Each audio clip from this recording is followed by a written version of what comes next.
positionner comme info qu'il y a des petits papiers sur vos chaises, vous pouvez remplir, il y a des petites questions à cocher, voilà, c'est pour nous. Et vous pouvez aussi noter toutes les questions que vous avez pendant la soirée pour ne pas les oublier. Voilà. Bonne soirée.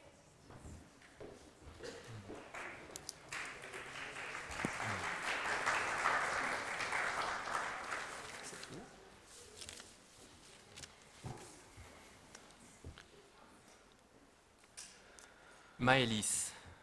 Récemment, on a retrouvé le corps de la petite Maëlys, massacrée par un certain Nordan hollandais. Et voilà, on ne sait pas exactement dans quelles circonstances elle est morte, mais tout ce qu'on sait, tout ce que son cadavre laisse à entendre, c'est que c'était dans des conditions assez passablement sauvages. Mais il n'y a pas que Maëlys, il y a les parents de Maëlys. Les parents de Maëlys qui l'ont cherchée pendant des semaines, qui l'ont attendue, qui ont dû faire le deuil de Maëlys sans même savoir où elle était, dans quel état elle était. Il y a la souffrance de Maëlys que Maëlys a subie. Il y a la souffrance que ses parents ont subie, ses proches.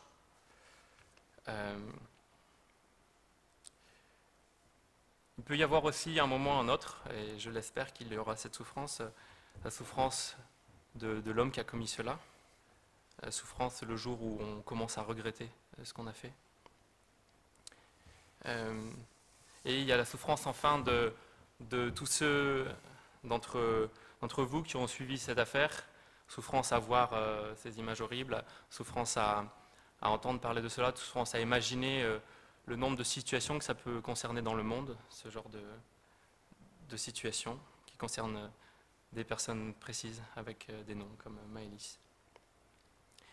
Quand on parle de souffrance, comme ce soir, vous voyez, il y a plusieurs types de souffrances. Il y a des souffrances physiques, des souffrances psychologiques, les souffrances que l'on subit, les souffrances que l'on commet et dont on peut subir ensuite les conséquences qui peuvent nous faire souffrir nous-mêmes.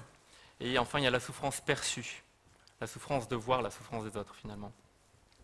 Voilà un peu différents types de souffrances qu'on peut voir sur ce cas-là comme sur tant d'autres. Et quand on se pose la question comme ce soir de pourquoi tant de souffrances, le problème est le suivant. C'est tout d'abord le scandale de la quantité. Pourquoi tant de souffrances, tant de personnes concernées?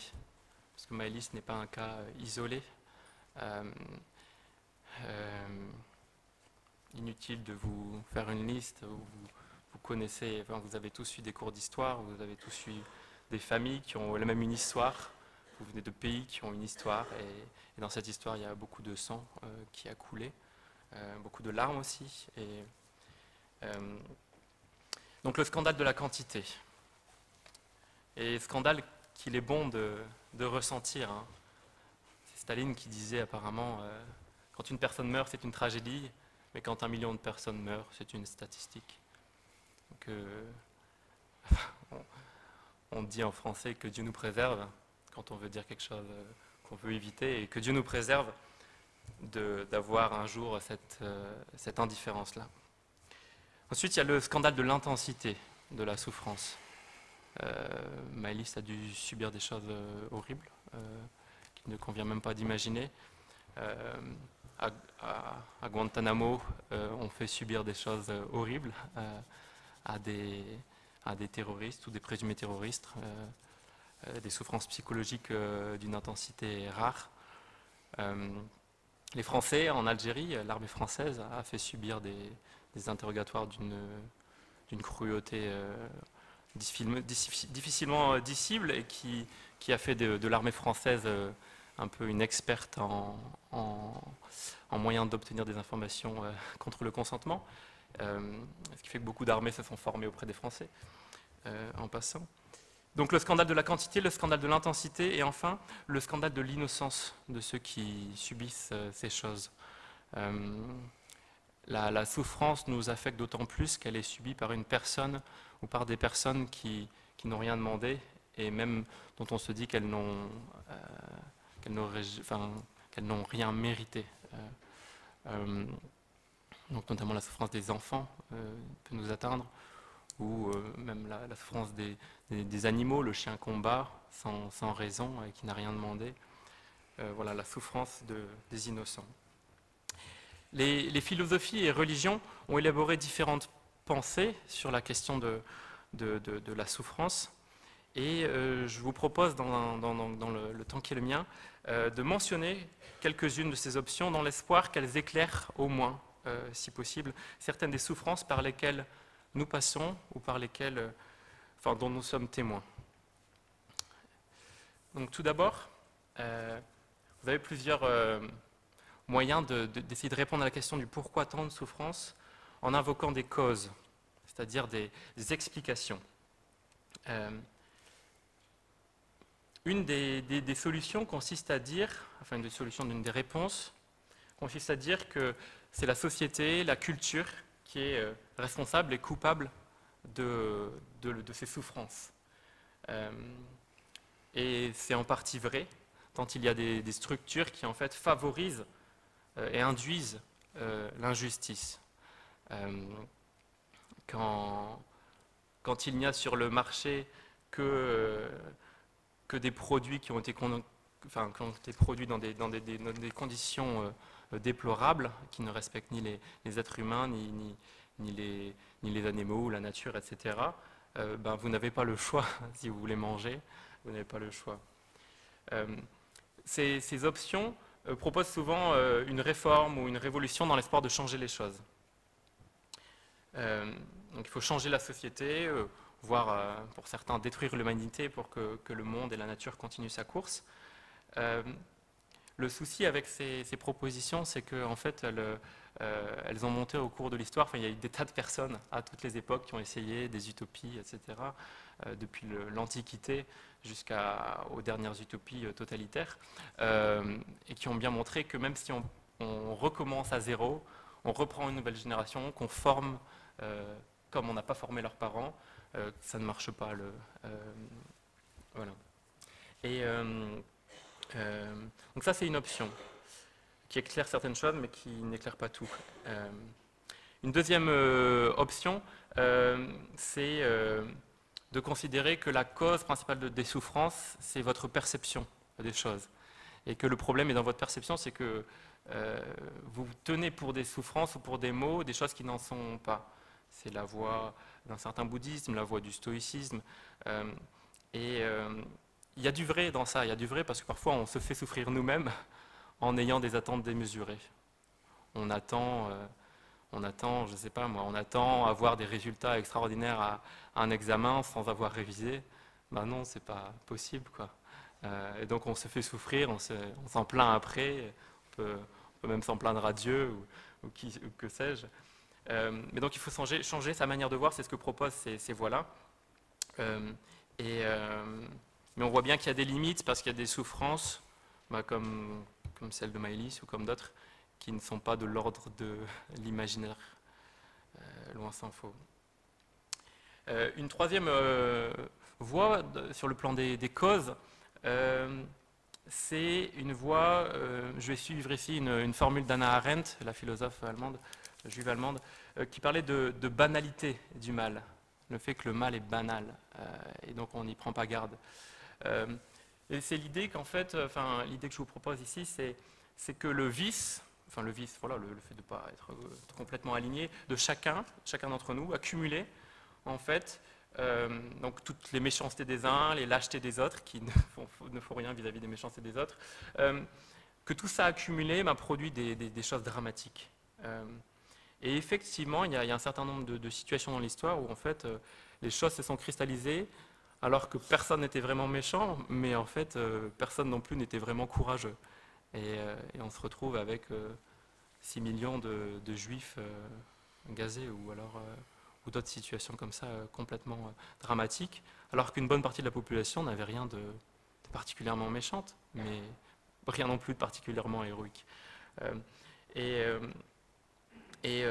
face à cette option-là, a pour intérêt de nous pousser à notre responsabilité individuelle, de dire voilà, chacun d'entre vous, chacun d'entre nous, nous sommes responsables pour notre part de ce monde, Et on peut espérer, si chacun fait sa part, que l'effet papillon fonctionne et qu'on se sorte des situations dans lesquelles on se met. Le problème, c'est que on n'arrive pas toujours à changer. On voit parfois les choses qu'on devrait faire. Quand on lit la presse ou on entend les informations, ou on voit des choses dans la rue, on se dit, voilà, j'aimerais bien intervenir, mais je ne sais pas par quel bout prendre. Il y a tellement de choses qu'il faudrait changer que je ne sais pas où me concentrer et on est un peu perdu. Ou alors, il y a des choses qu'on n'a pas le courage de faire. On voit quelqu'un qui se fait insulter dans le tram pour rien, ou une femme enceinte qui se fait insulter parce qu'elle demande une place. Et on voit que le taux monte et finalement, personne ne fait rien. Ensuite, donc ça, c'est des causes. Maintenant, vous avez des options qui développent le fait que la souffrance ne s'explique pas tant par des causes que par des raisons, des justifications pour comprendre la souffrance et finalement plutôt l'accepter que de chercher à changer. Une des voies consiste à dire qu'il n'y a pas tant de souffrance que ça. Il n'y a pas tant de souffrance que ça. Si on ouvre les yeux, la vie est belle aussi. La vie est belle. C'est l'option suivie par le philosophe Leibniz. Le problème de cette solution, c'est que si, c'est une hypothèse, mais si peut-être à l'échelle globale, on peut éventuellement dire que les maux et les biens se complètent, en fait, dans les vies particulières, les biens des autres impliquent les malheurs de foule, quoi. C'est tout le problème de l'utilitarisme, qui est une philosophie anglaise, sur laquelle on vit grandement. Enfin, tout le colonialisme était bâti dessus, de se dire que voilà, c'est bien, ici on peut bien vivre, c'est au prix de ceux à l'autre bout du monde qui triment et qu'on pille, mais au moins nous on vit bien. Mais sauf que c'est pas une vie souhaitable, une vie où seulement certaines ethnies ou peuples survivent aux dépens des autres. Une autre voie sur les raisons qui me paraît intéressante, qui explique les souffrances par des raisons, c'est de dire que les souffrances sont des signes de quelque chose, et donc ne sont pas forcément un mal. Par exemple, une tentative de suicide qui rend tout l'entourage bouleversé, en fait, peut être un signal d'alarme. Donc ce n'est pas forcément une mauvaise chose, cette souffrance de tout l'entourage. Ça peut permettre à l'entourage de prendre conscience qu'en fait, le petit frère n'allait pas bien et qu'en fait, il faut en prendre soin. Donc la souffrance peut être un signe à certains moments aussi que les choses ne vont pas bien, à l'échelle individuelle, comme là pour un suicide, ou familial, donc, ou même collectif. Un attentat peut être parfois le signe d'une humiliation d'un peuple par un autre, trop longtemps réprimé, nié, et que certains ne voient pas autrement, une autre manière de l'exprimer que par un acte violent, et qui engendre de la souffrance. Maintenant, donc si aux souffrances nous pouvons chercher des causes pour éviter que cela se reproduise, ou trouver des raisons pour se faire une raison, justement, comme on l'a vu dans ces différentes options, tout ça, ce sont des actes après coup, comprendre ou agir pour que ça ne se reproduise pas. Mais sur le coup de la souffrance, qu'est-ce qu'on fait? Le plus souvent, ce qui sort, c'est un cri, c'est des larmes, c'est un juron, c'est une insulte. Je ne vais pas vous donner des exemples, mais même quand on ne sait pas à qui s'adresser, on dit des insultes, on dit juron, ou même intérieurement, on bouillonne et on se dit, mais on peut bouillonner contre une chaise sur laquelle on s'est blessé le pied, etc. Parce que ça ne devrait pas avoir lieu, on se dit, ça ne devrait pas avoir lieu, toutes ces souffrances. Et le grand problème, c'est à qui le dire que ça ne va pas, quoi. On a envie de crier parfois, où est la police? Mais en fait, on sait bien que la police n'a pas vocation à être partout, n'a pas vocation à être dans les familles pour protéger les enfants de leurs propres parents ou des choses comme ça, c'est absurde. Et pourtant, parfois, il le faudrait. Enfin, il le faudrait au sens où des parents font du mal à leurs propres enfants. D'importantes traditions philosophiques et religieuses avancent qu'il y a un être transcendant à qui on peut formuler ce cri, ces larmes, ces jurons, etc. Quelqu'un qui nous voit, qui nous écoute, qui nous entend et qui se soucie de nous. Et j'aimerais finir en vous partageant ce qui se trouve dans le livre de l'Apocalypse. Donc l'Apocalypse, avant d'être un concept, c'est un livre qui est écrit en langue grecque, par un juif, mais qui était chrétien de conviction. Et on lit dans ce livre, au chapitre 6, un dialogue entre ceux qui sont morts et qui sont auprès de Dieu et Dieu. Et qu'est-ce que ces personnes demandent à Dieu? Elles lui disent « Jusqu'à quand? Jusqu'à quand sur terre il va y avoir des martyrs? Et il leur est répondu que cela aurait lieu jusqu'à ce que Dieu ait, jusqu'à ce que tous ceux avec qui Dieu a souhaité passer l'éternité soient nés et pu le rencontrer, les découverts, ce Dieu, et alors viendra la fin. Et il est ajouté dans ce livre que Dieu lui-même, imaginez Dieu qui vienne vous voir et qui vienne essuyer de son mouchoir ou de sa main, je ne sais pas, mais les larmes de vos yeux, vos larmes passées, les larmes qui vous restent. Et il est dit qu'il n'y aura plus de souffrance, qu'on ne se fera plus de mal. Et le mot final de ce livre, qui est aussi le mot final de la Bible, c'est le suivant, c'est « viens vite », un mot qui est adressé à Dieu. Voilà, donc en résumé, les souffrances sont des causes, parfois, qui interpellent notre responsabilité dans ces causes, notre part dans ces causes. Les souffrances sont peut-être aussi parfois des raisons qui suscitent notre réflexion sur ce qu'on peut apprendre de souffrances, mais aussi nous dire ce qui ne va pas dans ce monde et ce qui devrait être différent. Mais les souffrances, finalement, je crois, sont quelque part sans pourquoi. Elles n'ont pas de raison. Elles nous font crier et appeler à l'aide. Et comme le disait Heidegger dans un article dans les années 70, finalement, peut-être que seul un Dieu peut nous sauver. Voilà, je vous remercie.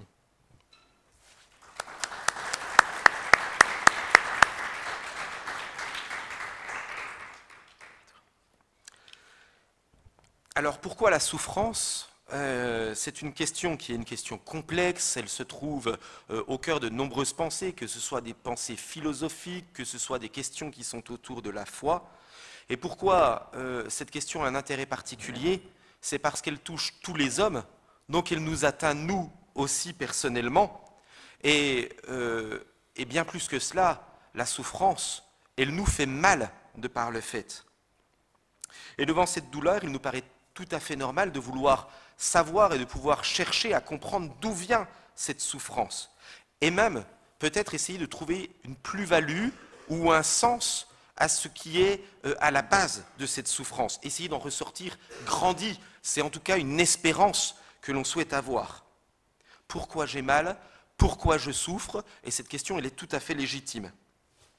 Alors, comme l'a démontré Charles, de nombreux philosophes ont tenté de répondre à cette question et ont essayé de trouver la réponse, de trouver la solution qui serait une solution satisfaisante et qui arriverait à tous nous contenter. Et concrètement, la démonstration, c'est qu'on continue malgré tout à se poser la question. C'est donc que nous n'avons pas, par la philosophie en tout cas, trouvé la réponse. Et à cette question s'ajoute aussi quelque chose, c'est que dans la souffrance, nous nous sentons bien souvent seuls, incompris, inatteignables. Et je m'épate assez souvent de voir que, par exemple, lorsque des personnes souffrent, par exemple dans les hôpitaux ou des personnes qui sont dans des situations de souffrance, elles se sentent esseulées, voire même aspirées après la mort. Et lorsque vous allez à la rencontre de ces personnes, eh bien, tout d'un coup, en fait, la souffrance est entre guillemets, calmée, un peu comme s'il y avait ce désir de relation, une relation qu'on n'arrive pas à avoir dans le cadre de la souffrance. Charles nous laisse entendre que Dieu est quelqu'un que l'on pourrait très certainement, et je le crois, appeler à l'aide dans cette situation. Et du coup, se pose cette question, alors que fait Dieu dans tout cela ? Et comment et pourquoi un Dieu qui est bon permet-il la souffrance ? Alors pour moi, il y a une chose qui paraît claire, c'est que si Dieu est bon et qu'il a créé un monde qui est bon, il ne l'a pas créé avec la souffrance. Alors, comme Charles l'a montré, il y a des souffrances qui sont des souffrances positives, qui sont nécessaires. Par exemple, j'ai besoin d'apprendre où sont les limites en me cognant quelque part, ou bien par exemple un adolescent qui quitte de ses parents pour pouvoir faire ses études à Besançon, eh bien souffre un petit peu de voir papa et maman au loin. C'est une souffrance qui est bénéfique et qui est normale pour pouvoir poser ses propres limites. Mais la souffrance, vous savez, cette souffrance qui est un mal, cette souffrance qui devient quelque chose d'incompréhensible et qui n'est pas une souffrance qui est positive. Et je crois qu'il est bon de maintenir pour que cette souffrance soit réellement une souffrance qui soit un mal dans son intensivité, il faut bien maintenir que ce mal n'est pas quelque chose qui est dans le projet divin.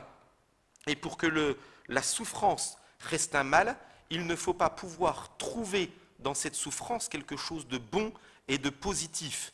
Alors bien sûr, par extension, je crois qu'on peut essayer de comprendre et essayer d'en tirer quelques conclusions certaines fois, mais je crois qu'il faut maintenir que la souffrance en tant que telle n'a pas de but et n'a pas de fin en soi, sinon ça la laissera entendre que la souffrance est quelque chose de bon et quelque chose de nécessaire. Et à partir de ce moment-là, la souffrance, du coup, ne serait plus réellement une souffrance. Donc toute tentative de réponse où l'on chercherait une explication à la souffrance, je crois, restera toujours insuffisante, insatisfaisante. C'est-à-dire que la souffrance n'aura jamais une explication qui est une explication claire. Elle demeure un mystère, et j'aimerais mettre derrière ce mystère un mystère opaque, un mystère incompréhensible, impénétrable, un mystère qui nous dépasse. Et c'est pour cela que la souffrance est quelque chose qui fait mal. Alors du coup, ça pose la question de quelle solution à la souffrance et pourquoi chercher une solution en Dieu. Et c'est là où je crois que la foi chrétienne apporte une solution. Et je choisis soigneusement le mot de solution, simplement parce que je fais une distinction entre l'explication, où je crois que la foi chrétienne n'apportera pas une explication à la souffrance, mais plutôt une solution. Et cette solution, face à ce mystère opaque, eh bien, j'aimerais vous proposer la solution d'un mystère lumineux qui se trouve à la croix de Jésus-Christ. La Bible nous parle de la venue de Dieu, ici-bas sur terre, pour partager notre humanité et notre souffrance. On aurait pu imaginer que Dieu, dans son impassibilité, dans son bonheur suprême, aurait pu rester extérieur à toute cette souffrance, à tout ce que nous vivons ici-bas. Mais Dieu, dans sa grande bonté, décide de venir cheminer auprès de nous et venir nous rejoindre dans notre souffrance. En s'orientant vers la croix, Dieu se présente sous la forme de Jésus-Christ comme le grand souffrant. Souffrance ultime qui s'exprime par la perte de relations. Ses apôtres, tous ses amis l'abandonnent auprès de la croix. Souffrance émotionnelle, la Bible nous présente un homme qui va même souffrir émotionnellement jusqu'à avoir des grumeaux de sang qui perlent sur son visage, mais aussi une souffrance physique, et qui n'est pas moindre puisqu'elle conduit jusqu'à la mort. Et vous savez, quand on souffre, on y aspire certaines fois à la mort. Lui l'a vécu, il est allé jusque-là. C'est-à-dire qu'il a poussé la souffrance jusqu'à son excès. Mais heureusement, l'histoire ne s'arrête pas là. Alors que la souffrance ultime conduit dans la noirceur d'un tombeau, eh bien c'est à ce moment-là que jaillit la lumière. Si cette souffrance est incompréhensible, cette lumière, elle aussi, nous dépasse. Elle devient à ce moment-là un mystère lumineux. Ce mystère lumineux, c'est celui que nous présente la foi chrétienne à travers la résurrection de Jésus-Christ, c'est-à-dire une puissance de vie qui dépasse toute souffrance, toute incompréhension, qui dépasse même la souffrance poussée à son extrême, celle de la mort, là où il n'y a plus d'espoir. Elle apporte donc une réponse à ce mystère opaque en répondant par un mystère lumineux d'un Dieu qui s'intéresse à notre souffrance et qui vient nous y rejoindre. Alors, est-ce que ça peut faire quelque chose pour nous? Eh bien oui, je crois que Jésus a toujours ce désir de venir nous rejoindre dans notre souffrance, cette souffrance qui est la nôtre. Jésus nous y rejoint et il accepte de cheminer avec nous. Et lorsque nous acceptons de cheminer avec lui, je crois que nous pouvons aussi participer aux souffrances que lui-même a vécues pour pouvoir le rejoindre dans un abandon à nous-mêmes, à notre propre mort, et pouvoir ainsi s'identifier à sa mort, descendre avec lui dans le tombeau, pour pouvoir ressusciter de nouveau avec lui. Alors j'aimerais vous dire que ce n'est pas seulement, je crois, une expérience que nous devons vivre dans l'au-delà, ce n'est pas une expérience qui est seulement pour l'au-delà, mais je crois que dans notre propre souffrance, aujourd'hui, nous pouvons, en acceptant de mourir à nous-mêmes, pouvoir recevoir et être au bénéfice de sa résurrection. J'aimerais donc vous proposer cette lecture qui nous dit que cette vie peut commencer dès maintenant, et que si elle commence dès maintenant, elle nous apportera la certitude qu'elle continuera pour l'éternité. Alors juste pour conclure en une phrase, j'aimerais maintenir que la souffrance est un mal incompréhensible, Quand je dis incompréhensible, ça ne veut pas dire inintelligible. Je crois que certaines fois, comme je l'ai dit, on peut essayer de comprendre la souffrance, mais elle reste incompréhensible. Mais dans ce désordre, eh bien, je crois que nous pouvons trouver un retour à l'ordre par l'adhésion à ce mystère lumineux que nous présente la foi chrétienne dans la résurrection en Jésus-Christ. Voilà.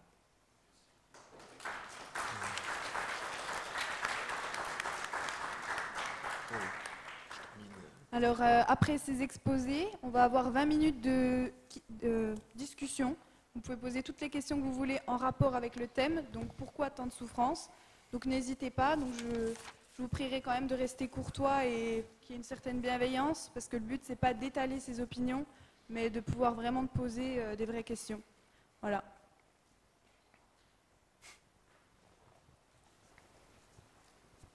Voilà, je voulais vous dire merci déjà. J'avais cette idée que je suis parti donc de l'autre bout de la ville et en venant, je suis venu, j'ai fait des allers-retours, j'attendais l'heure et je suis parti sans parapluie. Vous allez comprendre. C'est que donc je me suis dit mais je vais en arrière, je fais demi-tour, est-ce que je vais prendre ce parapluie avec moi ou pas? Et finalement, je ne l'ai pas pris. Donc la souffrance, c'est la même chose. On s'expose, nous, à la souffrance. Ce n'est pas Dieu qui nous envoie la souffrance, c'est nous-mêmes. En fait, en prenant mon parapluie, j'étais à l'abri. Et Dieu, en quelque sorte, il est notre parapluie. Quand on est sous sa protection, on est protégé. Vous comprenez? Donc, Dieu ne nous donne pas la souffrance. Ce n'est pas lui qui nous fait souffrir. Parce qu'on accusera, on va accuser Dieu en disant, oui, mais pourquoi, s'il y a un Dieu si bon, si puissant, il laisse souffrir les personnes? Et votre question, c'est... La question, on dit... Vous avez une question ou... Pourquoi Dieu, Oui. un Dieu si bon, si puissant, expose-t-il les personnes à la souffrance? C'est ça.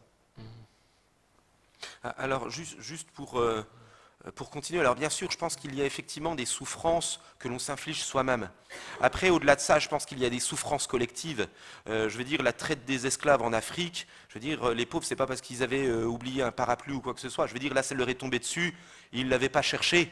C'est un imbroglio de cause à effet, de choses qui torturent le cerveau et qui sont incompréhensibles. Ou partiellement compréhensible. Tout cela pour dire que, en fait, c'est un peu difficile d'apporter une réponse mathématique à la souffrance. Je crois que c'était un peu ce que j'ai voulu exposer, c'est que la souffrance reste quelque chose qui, effectivement, des fois, c'est compréhensible. Concrètement, je roule à 130 sur la route, je vois qu'il y a un virage, je freine pas, je pars dans le décor. Je veux dire, effectivement, il y a des fois, c'est clairement compréhensible, je suis clairement fautif. J'ai bu un petit peu trop, voilà, je fonce dans un mur, je me termine à l'hôpital.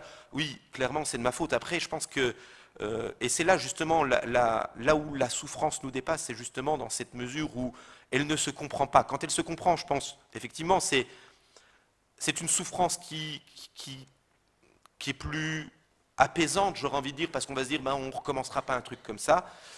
Par contre, je pense que c'est justement là où elle fait mal, c'est qu'elle nous dépasse.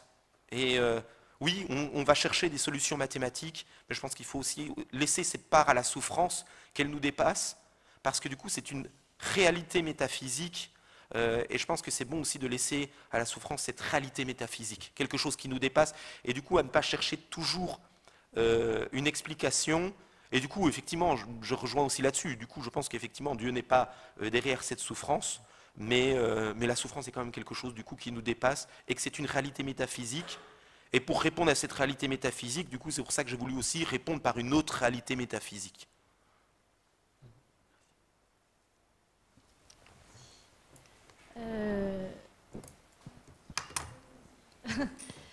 Moi, j'avais juste une question. On n'a pas parlé de la liberté de l'homme. Est-ce que je pense que Dieu a créé l'homme libre et l'homme est libre de faire le bien et le mal sur terre? Est-ce qu'il peut avoir du coup une cohérence avec la souffrance là-dedans? Oui. Oui, la liberté que Dieu, enfin, voilà, qui nous est donnée en tant qu'être humain, c'est à la fois la plus belle chose, je pense, qui nous soit donnée. comme comme toutes les belles choses, comme une des plus dangereuses, risquées et aussi dommageables. Parce que en fait, ce qui est délicat, c'est que donc Dieu dans l'hypothèse où il y a un Dieu, Dieu nous a créés libres. En tout cas, nous sommes libres. Et nous sommes libres et nous sommes pourtant solidaires les uns des autres. Ce qui veut dire être solidaire, être solidaire, c'est en fait pouvoir en fait par le biais de deux libertés. Donc moi et mon épouse, vivent des choses extrêmement réjouissantes, par exemple sur le plan de la sexualité tout simplement. Mais être solidaire, c'est aussi pour Maëlys rencontrer un Ordan et en fait vivre le pire. Et on est dans un monde où on est solidaire, où tous nos actes en fait ont des conséquences sur notre environnement. Et c'est pour ça qu'on peut se donner le plus de joie le plus de joie qu'il y a, c'est au sein d'une relation, au sein de relations, au sein de choses qu'on se donne, qu'on reçoit. Et le pire, c'est quand justement nous utilisons notre liberté pour prendre plutôt que donner, voilà, ou voire pour vouloir faire le mal. Clairement, je crois qu'il y a cette volonté de faire du mal parfois qui est à l'œuvre dans nos vies, ou la lâcheté de ne rien faire. Et donc la souffrance a grande part avec la liberté. Il y a beaucoup de souffrances qui sont justement le fait de nos choix qui sont mauvais, ou le fait de choix d'autres qui sont mauvais. Et c'est ça le plus difficile à vivre souvent. Enfin, on est sensible à des choses différentes. Il y a des gens qui vont être sensibles très fortement au mal subi. Elles vont vivre très très mal le fait de subir l'injustice.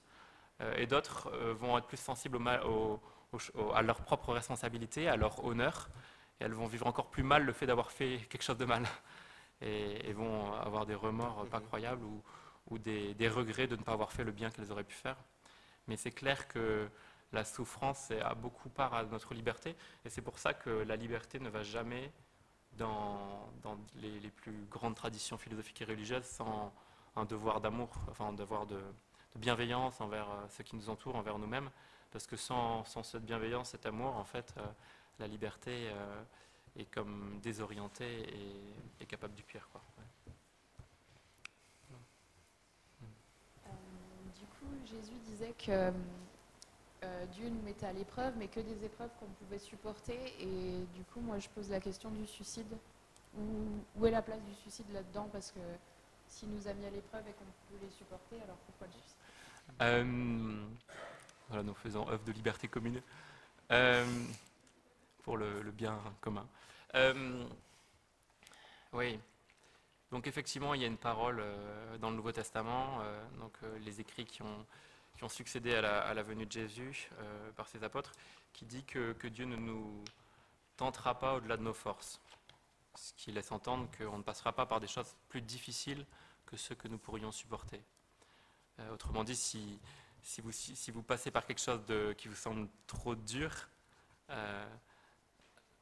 vous êtes en droit de dire à Dieu, est-ce que tu pourrais pas avoir une opinion de moi un peu plus basse et moins espérer de moi?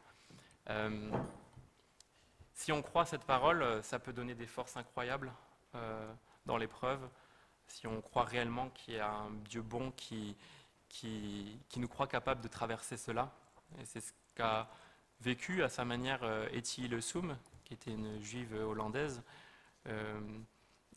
qui s'est mise à croire, qui est passée de l'athéisme à la croyance en un Dieu. Elle ne savait pas trop quel était le nom de ce Dieu, le visage de ce Dieu, mais elle croyait en un Dieu.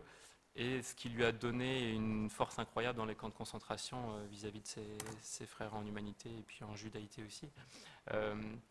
Parce que justement, elle estimait que la vie continuait d'être belle sous un certain aspect et qu'elle avait à se battre pour le bien-être des personnes autour d'elle jusqu'au bout, quoi. Et donc elle donnait aussi de l'espoir. Il y avait des tas elle raconte des tas dans les lettres de Westerbrook, elle raconte les tas de vieilles personnes, de vieilles mamies juives qui étaient dans le camp en train d'attendre avec elle et qui venaient discuter avec elle parce qu'elle trouvait du réconfort que là, quoi.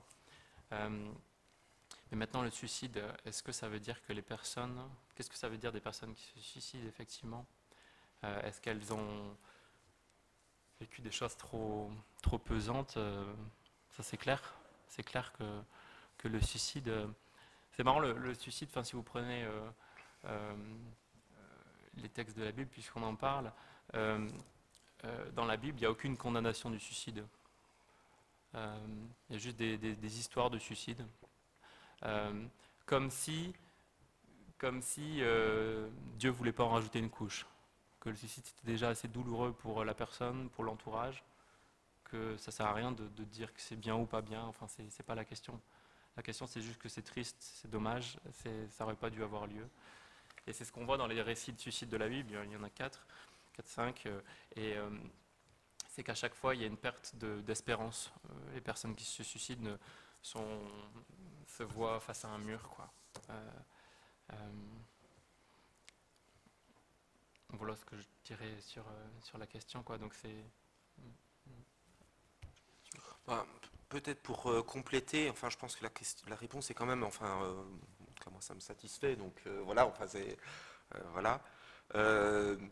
Il y a quand même un texte, là, parce qu'effectivement, vous avez cité le texte qu'il ne nous ferait pas, qu'il ne nous éprouverait pas au-delà de nos forces.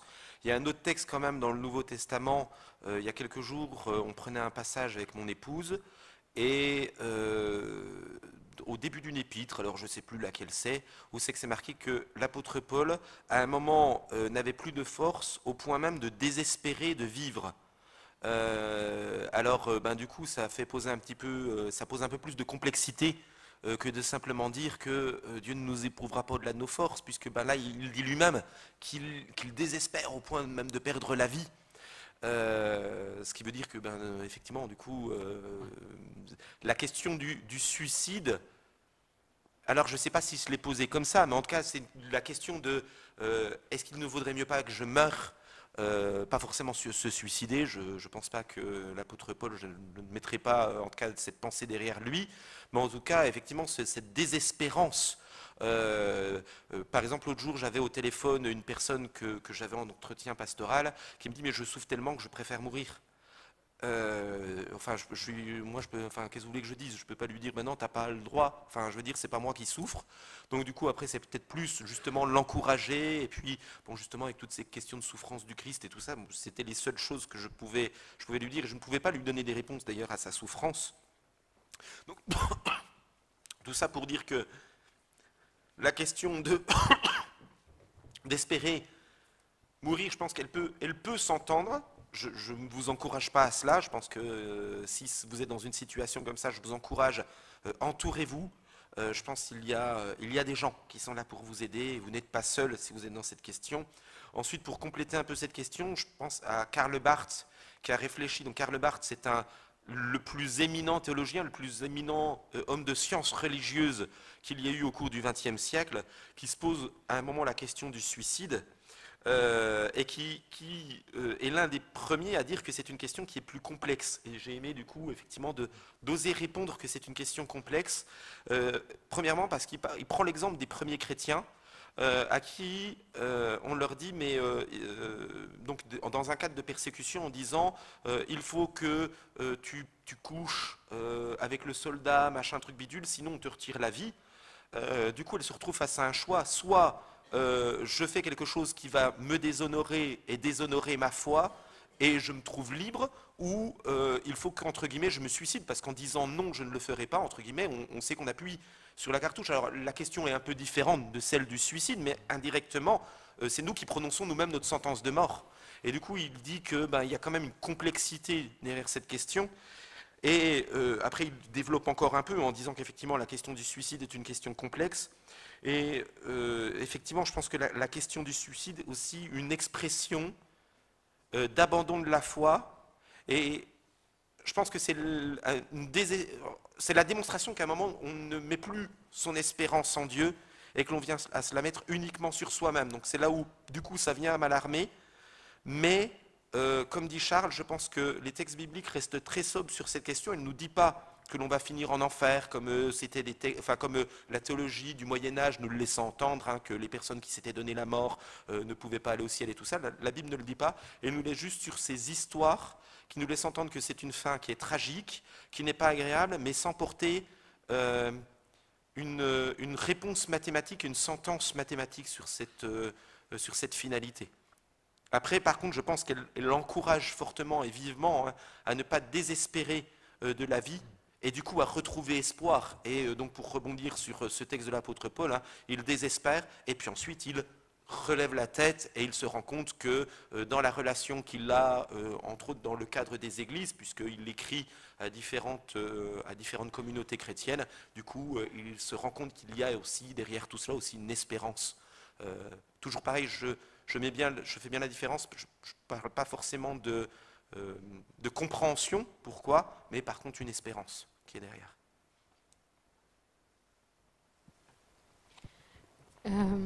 Est-ce que c'est pas un peu paradoxal de dire que Dieu est tout puissant, donc il peut tout, et il veut notre bien, donc il veut pas qu'on soit malheureux? Comment c'est possible qu'il autorise la souffrance? Puisque si on peut souffrir, c'est qu'il l'autorise, puisqu'il est tout puissant. Or, s'il voulait notre bien, il ne nous autoriserait pas à souffrir. Comment est-ce que ça peut ne pas... Comment c'est logique?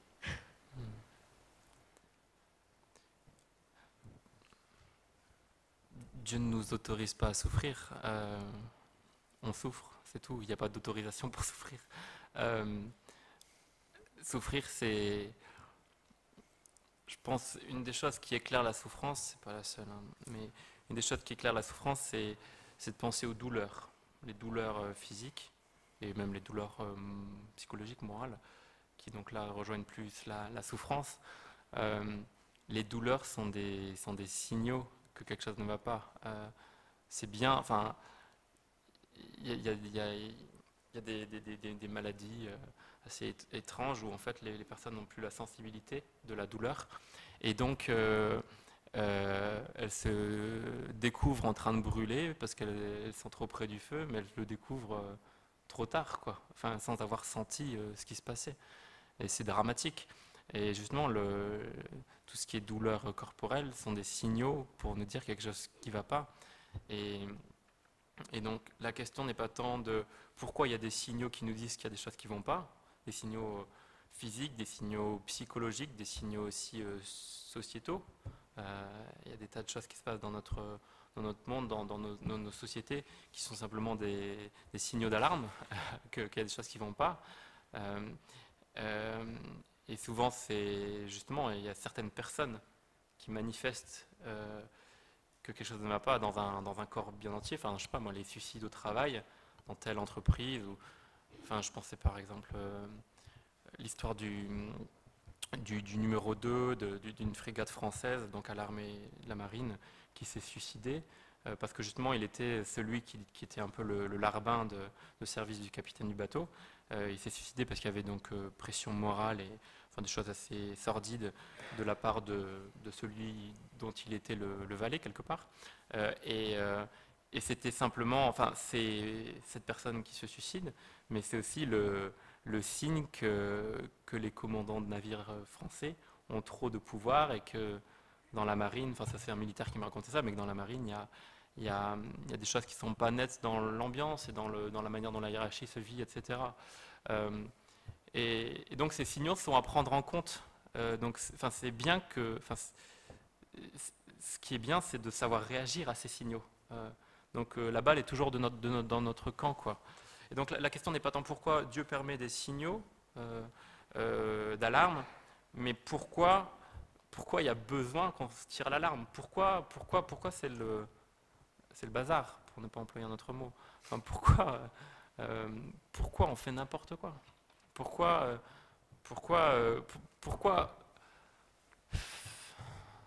je sais pas, pourquoi quand vous sortez, que vous voyez quelqu'un qui mendie devant votre résidence universitaire ou quoi, ben, en fait, ça fait des mois que vous le voyez et vous savez même pas son prénom. Enfin, comment ça se fait? Est-ce que c'est vraiment un monde qu'on souhaite, un monde où en fait on passe les uns devant les autres sans savoir comment on s'appelle et sans savoir de quoi on a besoin? Enfin, voilà, moi, en bas de chez moi, sous le pont en bas de chez moi, c'est Laurent. Il s'appelle Laurent. Et s'il avait une chose à demander à Dieu, le soir où je lui ai posé la question, bah, c'était est-ce que je peux avoir une couverture de plus? Et donc j'ai ramené une couverture que m'avait offert ma mamie et j'ai mis un petit mot, voilà, c'est de la part de Dieu, enfin, par le biais de quelqu'un. Mais je crois que voilà, la souffrance, c'est des signaux d'alarme souvent. Et on a beaucoup, je crois, à se remettre en question, nous-mêmes, chacun, et en tant que groupe aussi, sur comment on vit ensemble. Et surtout, je pense que la question de la lâcheté est une question capitale. Parce que souvent on se dit, je ne suis pas mauvais parce que je ne suis pas méchant. Mais en fait, Martin Luther King disait, le monde ne va pas mourir de la violence des méchants, mais de la lâcheté des bien-pensants qui ne font rien. Voilà, c'est ce que je dirais. Je voulais savoir, je pose la question, en fait, pourquoi Dieu nous a créés et pourquoi on est sur Terre si finalement notre espérance c'est juste d'aller c'est d'aller avec lui dans l'éternité. Pourquoi on passe par là si en fait on pourrait aller plus vite et aller directement en l'éternité? Alors, je pense que, pour moi, je pense qu'il y a vraiment une grosse mécompréhension d'une certaine théologie chrétienne et d'une certaine théologie, donc réflexion chrétienne, sur la question de la terre, de la corporéité, du monde visible. Je pense qu'il y a quelque chose qui est néfaste dans la conception populaire du christianisme, c'est qu'on a une tendance à rejeter le corps, à rejeter la création, à rejeter ce qui est bon, et imaginer que notre seule espérance se trouverait dans l'au-delà. Je pense que c'est... Moi, j'envisage en fait... Alors, je compte un peu après sur Charles pour compléter du coup, mais la façon dont moi je perçois la chose, je pense qu'il y a vraiment une grosse erreur dans l'enseignement qui est apporté, alors peut-être pas dans l'enseignement, mais en tout cas dans la perception de cet enseignement, c'est qu'il y a vraiment un déni pour le corps. En fait, on ne considère pas souvent que le monde est bon. Par exemple, souvent on fait une distinction entre ce qui serait pur et impur. J'ai fait là, donc, à l'église à Troyes, l'étude du livre de Zacharie, et moi il y a un truc que je trouve extraordinaire, vous savez, on est dans l'Ancien Testament avec des différences entre le temple et hors du temple, entre ce qui est pur et impur, et on voudrait mettre des limites et des sphères, donc sur ce qui serait pur et ce qui serait impur. Et à un moment, Zacharie il dit non, non, stop, ras-le-bol de tout ça, il y aura de la pureté en toute chose. Et donc la question de la pureté, de l'impureté ou quelque chose qui serait bon à attendre dans une autre sphère, je pense est regrettable. Et je crois qu'en tant que chrétien, il faut vraiment considérer ce monde comme quelque chose de bon. C'est tout à fait bon d'avoir de la musique. Et il faut arrêter d'imaginer que, par exemple, on ne pourrait pas écouter certaines musiques. Bien sûr, je pense qu'il y en a qui sont après un peu paillardes et tout ça. Voilà, je pense que ce n'est pas forcément très édifiant. Mais je veux dire, on peut tout à fait écouter une musique laïque, on peut tout à fait se trouver dans le monde séculier sans s'imaginer qu'on se retrouve souillé par tout ce qui est autour de nous. Donc, je veux vraiment maintenir, je pense que le monde est bon. Tout est bon ici-bas. Et bien sûr, il y a des choses qui ont été dévoyées par le péché, et je crois qu'il faut vraiment se préserver de ces choses-là, mais ce n'est pas parce qu'il y a des choses qui sont dévoyées que nous allons être dévoyés. Et alors, par extension, ça m'amène à défendre cette notion de l'esprit qui est répandu sur l'Église, donc c'est-à-dire sur des hommes et des femmes, ce qui fait que si tu as cette puissance qui est supérieure à toutes les autres, tu peux même te retrouver dans un endroit qui serait foncièrement impur, et ne pas te retrouver impur pour autant, parce que tu as quelqu'un qui te dépasse et qui te protège. Alors du coup, après, donc, pourquoi effectivement attendre l'au-delà? Je crois que pareil, la conception de l'au-delà, il ne faut pas la concevoir comme étant simplement des âmes qui allons être perchées sur des nuages, comme ça, un peu avec, comme je disais hier, un peu dans une attitude béate. Je crois que la totalité, le sommet de l'épanouissement dans l'au-delà se trouvera au jour de la résurrection des corps, lorsqu'il y aura des nouveaux cieux et une nouvelle terre.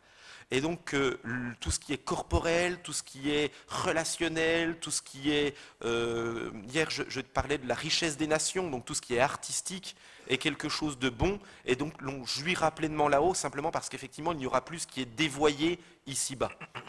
Voilà un peu ma réponse.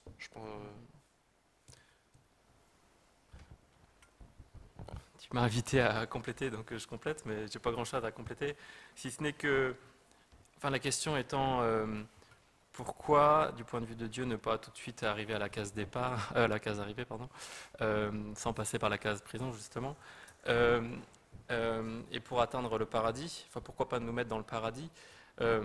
En fait, enfin, si on prend le récit biblique et même des récits coraniques, etc., le paradis, c'est le lieu dans lequel on a été mis au départ. Enfin, le paradis tel qu'il est décrit pour la fin reprend des images du départ dans la Bible, et les images du départ, enfin, de la Genèse, le jardin, la nudité, les fleuves, etc., sont des images paradisiaques.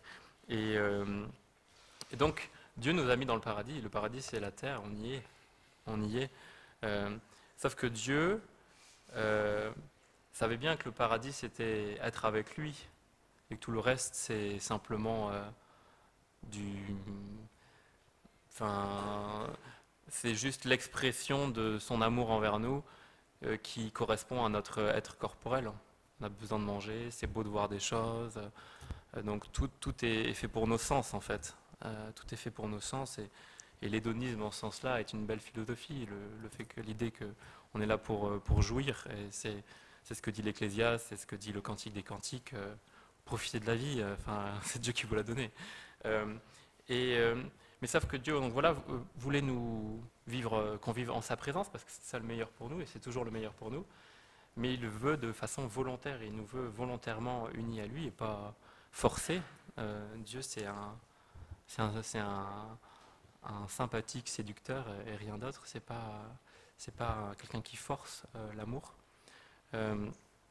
Mais volontairement, l'être humain, nos pères, nos aïeux et nous aurions fait pareil, ça sont détournés de Dieu.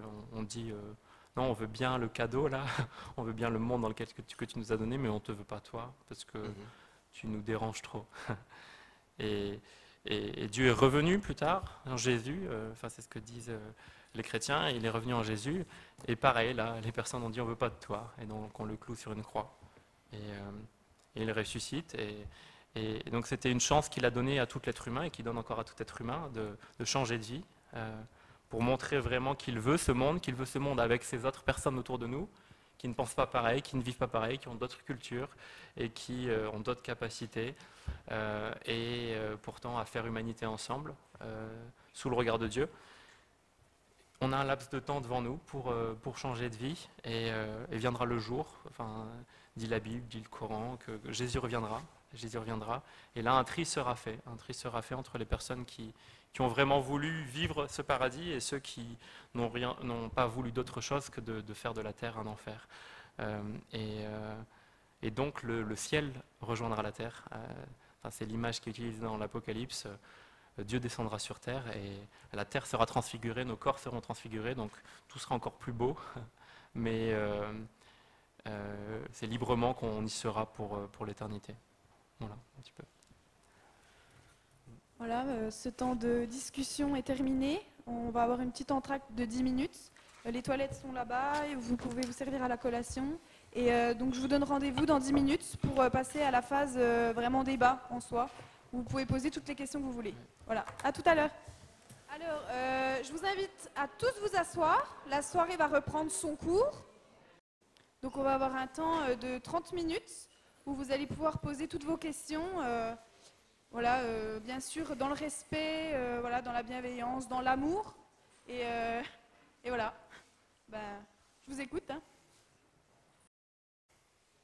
Oui, tout à l'heure, on parlait du suicide. Alors, il me semble quand même, enfin, j'aurais une question, c'est, un des commandements dit quand même, tu ne tueras pas. Ni autrui, ni soi-même.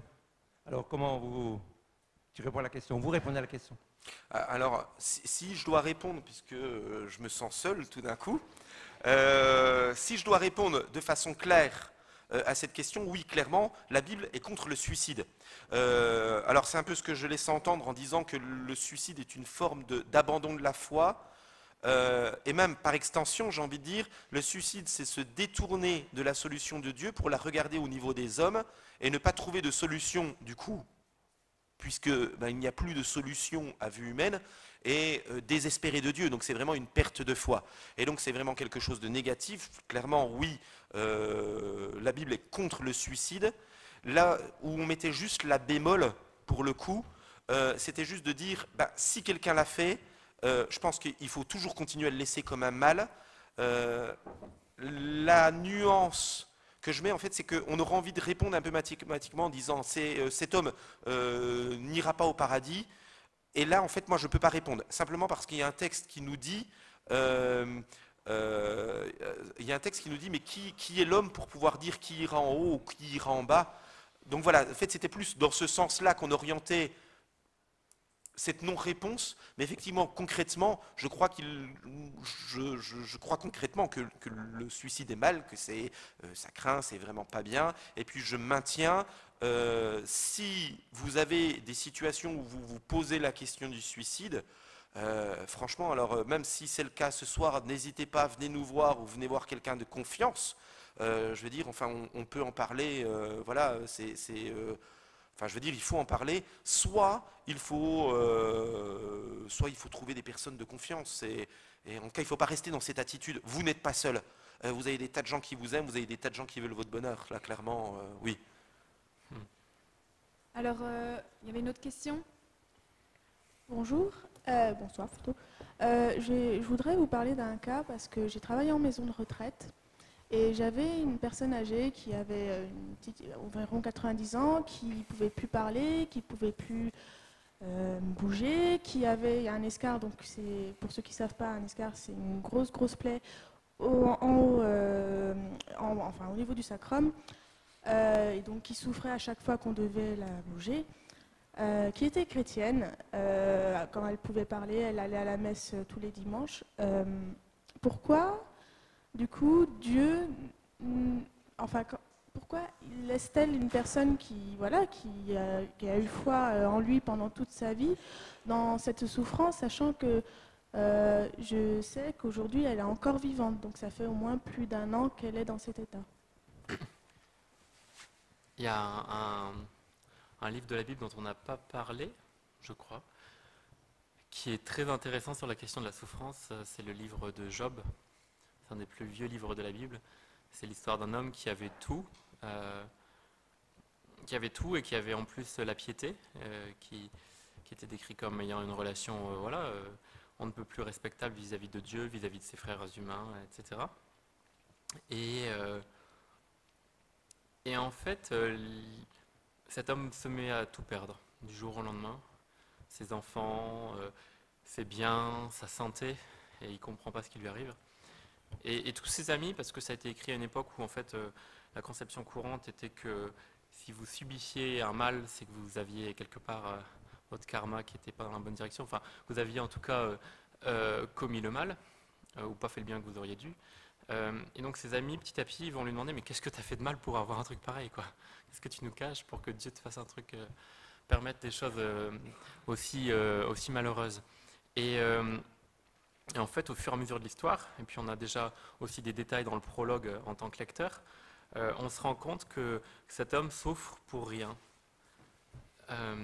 Pour rien, si ce n'est pour que tous autour de lui soient témoins qu'un être humain peut être pieux, garder le respect pour Dieu, peut être bon, être moral, vertueux, avoir le souci de son prochain, quand bien même il n'y gagnerait rien. Quand bien même il n'y gagnerait rien ici-bas et que ça ne lui apporterait pas plus de bonheur que ça. Et ça, c'est une intuition que Kant a gardée de sa lecture de la Bible, qui est capitale, c'est qu'en fait, un être humain, c'est un être extraordinaire, quoi. C'est un être extraordinaire et dont Dieu est fier. Enfin, c'est quelque chose qu'on voit dans le livre de Job. On voit que Dieu dit qu'il est fier de Job parce que, waouh, ça en jette, quoi. Un être comme ça qui est capable de tenir envers et contre tout. Donc, rien que pour cette femme, je trouve qu'on peut être fier d'avoir autour de nous des personnes qui tiennent bon dans des situations douloureuses et puis qui aussi accueillent cet état de la vie où on est dépendant à nouveau, alors qu'en fait on a encore sa tête et qu'on n'est plus comme un enfant, mais on est dépendant comme un enfant. Et c'est une situation pas évidente à accepter. Il y a des tas de personnes qui sont en crise quand elles se mettent à être dans une situation où en fait elles ont besoin des autres parce que toute leur vie elles ont essayé d'être autonomes, elles ont essayé de compte à rendre à personne et tout d'un coup être dépendants. Et moi je trouve ça beau, quoi. C'est un bel exemple pour nous d'apprendre à demander de l'aide, d'apprendre aussi à savoir être... ouais, c'est ça, à demander de l'aide. Et un des 10 commandements, qui était le fondement de la loi juive, dit honore ton père et ta mère, enfin, ou respecte ton père et ta mère. Et c'est une loi qui était donnée à des adultes, donc c'est honore tes anciens, c'est-à-dire prends-en soin. Et il y a une promesse qui est attachée à ce commandement qui dit afin que tes jours soient nombreux dans le pays. Donc c'est une loi qui était donnée au peuple d'Israël, voilà. Et à l'époque. Pourquoi afin que tes jours soient nombreux? C'est parce que si tu prends soin de tes aînés, ben, tu auras plus de chances, en fait. Enfin, une des raisons, c'est que tu auras plus de chances que tes enfants, ayant vu que tu as pris soin de tes aînés, prennent eux-mêmes soin de toi quand tu seras vieux et dépendant. Et donc, les difficultés de cette dame en vieillesse ou en fin de vie sont là pour nous. Jésus disait, les pauvres, vous les aurez toujours avec vous. Ce qui les interpelle, c'est nous, c'est qu'est-ce qu'on en fait de ces personnes-là, comment on est auprès d'elles, ou comment au contraire on les cache, on les sépare de leur famille, ou on les aide pas à continuer à vivre dans leur lieu de vie naturel. Et je trouve qu'on est dans un pays où on fait quand même beaucoup d'efforts. Enfin, mes 2 parents ont travaillé en gériatrie pendant des années, et il y avait une époque où c'était vraiment des mouroirs, quoi. Et maintenant, avec la loi Leonetti et d'autres, et puis tous les efforts qui sont faits en gériatrie, notamment en s'inspirant d'outre-Manche, on a en France des unités de soins palliatifs. Donc c'est des unités dans les hôpitaux où en fait des personnes vont avoir des lits. Donc un lit, ça signifie une présence à côté du lit la journée, la nuit, donc des salaires qu'on paye, etc. Donc des sommes colossales. Enfin, le même type de somme que les vôtres, enfin que coûte votre place à l'université. Hein. Mais on est dans un pays qui permet ça. Donc unité de soins palliatifs, c'est des personnes dont on sait qu'on ne peut pas les guérir. C'est pas des soins curatifs, mais c'est juste des soins pour pallier la douleur, pour pallier les conséquences, les symptômes du mal qui est parfois juste la vieillesse et la démence. Moi, je trouve ça très beau qu'on ait ces lieux-là en France, et très beau qu'il y ait des personnes qui s'investissent dans ces lieux. Et tout ce que je souhaite, c'est qu'il y ait davantage de visiteurs en hôpitaux ou de gens pour soutenir les infirmiers, les infirmières, les aides-soignants, etc. Parce que c'est un métier dur et un métier qui est peu reconnu. Enfin, mon père était infirmier, il aurait dû gagner le triple de ce qu'il gagnait. Enfin, je veux dire, ce qu'il fait dans la société, c'était ce qu'il faisait, vu qu'il est à la retraite, c'est énorme. Et on devrait moins, je crois, en termes de justice, on devrait moins rémunérer des salaires qui sont directs, enfin des métiers qui sont directement lucratifs, comme, je sais pas moi, faire ouais, voilà, pour valoriser les métiers qui ont une plus-value sociale considérable, quoi. Voilà, je m'arrête ici. Mais c'était une question qui concernait une personne humaine, alors je trouvais que ça nécessitait le temps de la réponse. Oui, ma question, c'est autour de la justice. En général, on peut considérer que la justice disons, doit être proportionnelle à l'effort. Quand on a un mérite, on est proportionnel à un effort. Et j'ai l'impression que ce qui m'étonne, c'est que bon, si on prend l'exemple des suicidés ou de quelqu'un qui fait du mal, ou à l'inverse, quelqu'un qui fait du bien, si on met tous les humains entre celui qui fait le plus de mal et celui qui fait le plus de bien, il n'y a pas d'un côté les gentils et les méchants. Au milieu, il y a toute une section, disons, il y a le milieu, il y a la moyenne. Sauf que comme, d'après ce que je comprends, dites-moi si c'est ça, si j'ai bien compris en fait, je ne suis pas sûr d'avoir bien compris. En gros, c'est ceux qui vont avoir bien agi ou qui auront suffisamment la foi, ils seront ressuscités. Et les autres, qu'est-ce qui leur arrive? Ils vont aux enfers ou autres. Ça, c'est ma première question. Mais du coup, la question qui est liée à ça, c'est est-ce que c'est juste ou pas? Finalement, bon, entre le très bon et le très mauvais, on comprend qu'il y en a un qui puisse aller aux enfers et aller au paradis, mais entre celui qui est à peine, qui est au milieu, quoi, finalement, vous voyez, qui est à peine plus gentil, l'autre qui est à peine plus méchant. Il y en a qui vont avoir une éternité d'enfer, puis l'autre il va avoir une éternité de bonheur. C'est quand même un peu bizarre. Donc il y a un problème au niveau de la justice, c'est ça que je ne comprends pas. Juste sur l'aspect de l'entre-deux, Fabien pourra peut-être compléter sur les proportions, enfin, comment on pourrait mettre en enfer des personnes qui ont fait des atrocités et puis d'autres qui ont juste fait des petits mots. Mais sur la question de la limite, où placer le curseur, c'est une question délicate et qui n'appartient qu'au juge ultime. Mais la grande question, enfin, en tout cas, il y a différentes traditions religieuses. Il y a des traditions effectivement qui vont plus compter les bienfaits, les méfaits, et les peser un peu.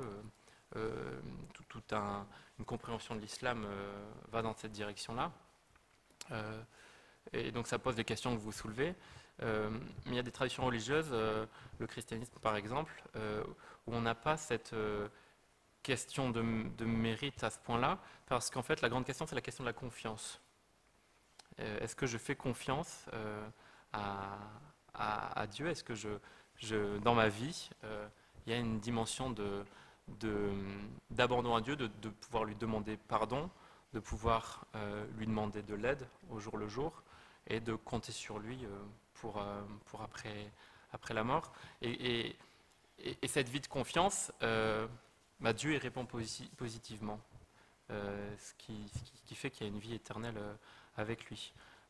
Mais donc c'est pas forcément une question d'action. Enfin, il y a des actions qui en découlent, mais c'est aussi une question d'attitude vis-à-vis de Dieu, mais aussi vis-à-vis de son prochain, quoi. La confiance ou la foi, hein, c'est la même racine. Tu veux parler sur l'enfer? Oui.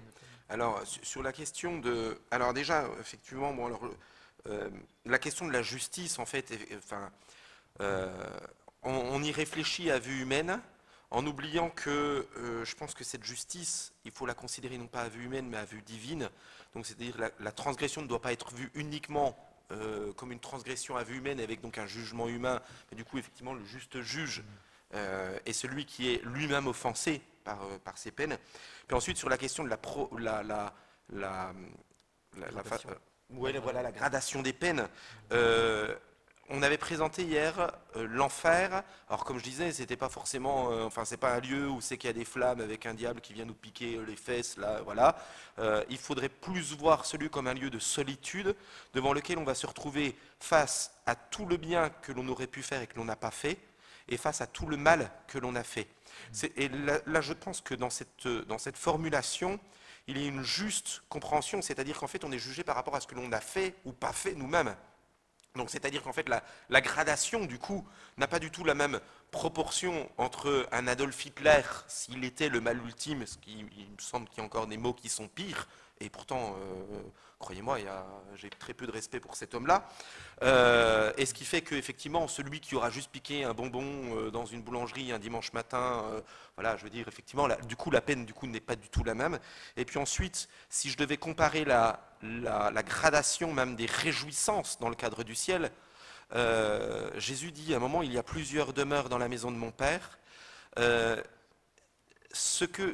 Une métaphore que j'ai aimée quand j'étais étudiant, donc je la tiens d'un homme éminent qui s'appelle Henri Blocher, qui est un homme de sciences religieuses, et qui, un jour, on lui pose un peu cette question en tant qu'étudiant, en disant, mais comment?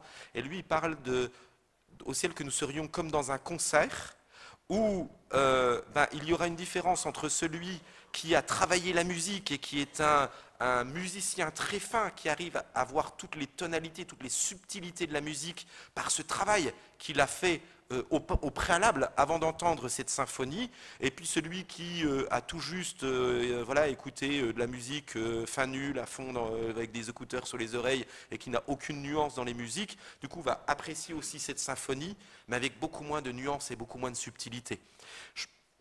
Moi, je trouve que c'est une belle image parce que ça montre que on sera tous soit dans le lieu qui se trouve loin de Dieu face à une culpabilité ou à une peine que nous devrons assumer par rapport à nos propres fautes, soit devant quelque chose de bon et d'agréable où notre travail nous suivra aussi nous-mêmes, ou quelque chose où il y aura du coup une subtilité et un juste retour sur nos œuvres. peut-être un complément sur la question du mérite. C'est le point du pardon. La seule prière que Jésus ait laissée à ses disciples en leur disant de la prier et de s'en inspirer, c'est ce qu'on appelle le Notre Père, et où la deuxième demande du Notre Père, c'est pardonne-nous, en grec nos paraptomata, donc on traduit nos offenses, mais c'est donc à la fois le mal qu'on a fait, mais aussi le bien qu'on n'a pas fait, comme nous pardonnons nous-mêmes à ceux qui nous ont offensés. Et si quelqu'un qui prie authentiquement cette prière ou qui se met dans l'attitude de vraiment la prier en portant ce qui est dit, ne peut pas faire autrement que se penser défaillant devant Dieu et ayant besoin du pardon, soit pour le mal commis, soit pour le bien qui n'a pas été fait. Et donc, et c'est là que la confiance entre en jeu, c'est de dire à Dieu, ok, oui, voilà, comme tout le monde, je suis sujet à la tentation, j'y succombe, et des tentations on ne peut plus courantes, soit de parler mal sur le dos de quelqu'un dont on sait que c'est pas une bonne chose de parler comme ça sur son dos, ou toute autre chose. On fait le mal et on se reconnaît impuissant à faire vraiment le bien, mais sauf qu'on demande à Dieu de l'aide dès ici-bas et on se met en marche pour ça, et donc on apprend à apprécier la musique, quoi. Là où vous avez une autre option qui est une option réelle de spiritualité, qui est l'islam. Et dans l'islam, la prière qui est répétée plusieurs fois par jour, c'est la Fatiha, qui ouvre le Coran, donc qui est le deuxième, enfin, avec le Notre Père, ce sont les deux textes les plus connus au monde, parce qu'il y a 2 milliards de personnes qui connaissent soit l'un soit l'autre par cœur. Et la Fatiha qui dit, qui elle demande à Dieu de nous garder sur le chemin droit, le chemin de la rectitude, donc de nous garder droit pour qu'ensuite nous puissions mériter le ciel. Donc voilà, ces deux options. D'un côté, demander à Dieu de l'aide pour être droit et donc pour pouvoir se sentir honoré d'entrer dans le paradis parce qu'on l'a mérité. Et de l'autre côté, une option qui invite à nous considérer comme faibles et fautifs, et d'avoir besoin du pardon, mais qui, disent les textes, a été donné par le Christ qui serait mort à notre place. Enfin, c'est ce que les chrétiens fêtent à Pâques. Voilà, un peu, enfin, pour compléter sur la notion du pardon qui en fait renverse un peu la question du mérite, quoi. Enfin, là, il y a quelque part plus de mérite. C'est la petite Thérèse de Lisieux qui disait, elle a vécu la découverte des ascenseurs, vous en avez un pour aller aux toilettes, et elle dit, mais en fait, Jésus pour nous, c'est l'ascenseur, quoi. On peut monter au ciel sans avoir toutes les marches à se faire et sans avoir les pèlerinages et les ceci et les cela. Il nous tend ses bras et il nous porte au ciel, et c'est ça, faire confiance au pardon de Jésus, quoi. Bon, voilà pour l'ascenseur de la petite Thérèse. Bon, déjà, pour ce qui est de la souffrance sur terre, pour moi ce n'est rien, parce que je sais que ça dure un temps, et puis si on souffre autant, c'est à cause de nous, on n'écoute pas les commandements de Jésus, et voilà. Mais ma question, ça va bien plus loin que ça. C'est la question de la souffrance éternelle, l'enfer en fait.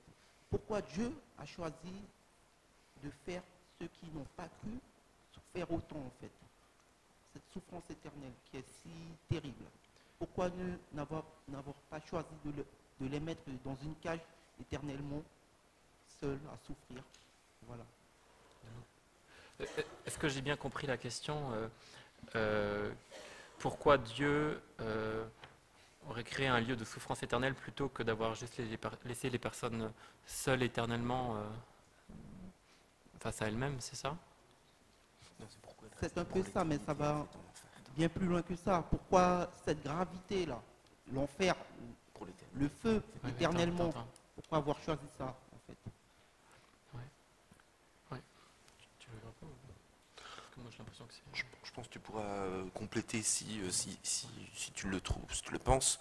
Je pense que souvent, on considère le mal par rapport au mal que l'on nous a fait à nous, et donc avec une mesure qui est une mesure humaine, sans se rendre compte que le mal que l'on fait est un mal devant Dieu, qui est pur, parfait, et donc en fait on touche vraiment, du coup en faisant le mal, à l'identité même de Dieu.